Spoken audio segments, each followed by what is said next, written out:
Should India lead the world on climate change? As the world prepares for 30 Colombian pesos in Brazil, the climate leadership baton seems to be slipping. The United States has withdrawn from the Paris Agreement, the European Union looks hesitant, and Brazil is focusing mainly on implementation. This raises a crucial question: should India step up to take global leadership on climate change? Hisham, Mundol and Ulka Kelkar argue that while India has not always been the most visible player at global negotiations, it has something more valuable: consistency. India's approach to climate action has been pragmatic and steady, driven not by glamour but by clear domestic priorities. Hisham Mundol points out that even in turbulent times, partnerships, what he calls an axis of good, are emerging between India, Europe and Brazil on clean energy and forest conservation. He believes that an implementation COP, one that focuses on putting promises into action, would itself be real progress. Ulka Kelkar adds that this COP will likely emphasize climate finance not just for renewable energy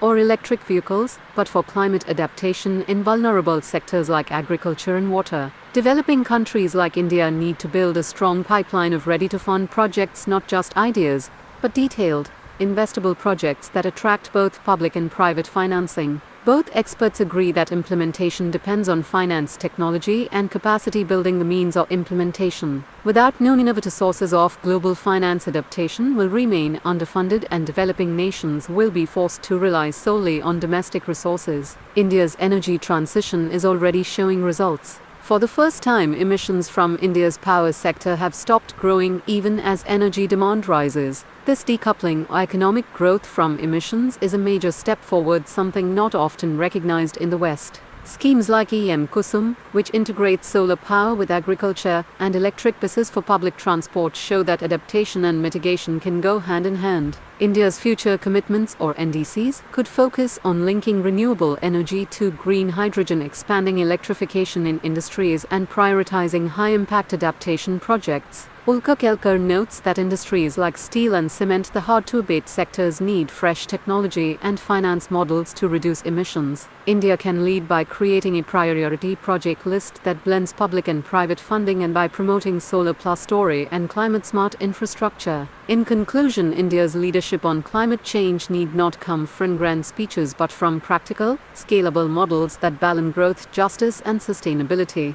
True leadership means showing that climate action and economic development can move together, not apart.